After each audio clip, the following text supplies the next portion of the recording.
Late night review. One of ceilings I discover.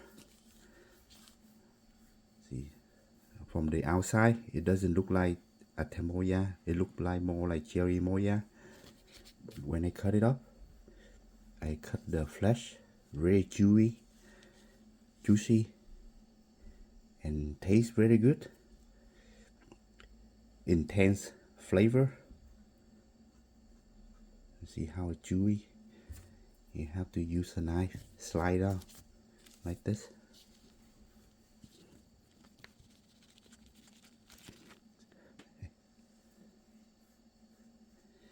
I know the trees in my garden, so I'm gonna save it. Use the scion to grab it onto the different trees. Keep this variety.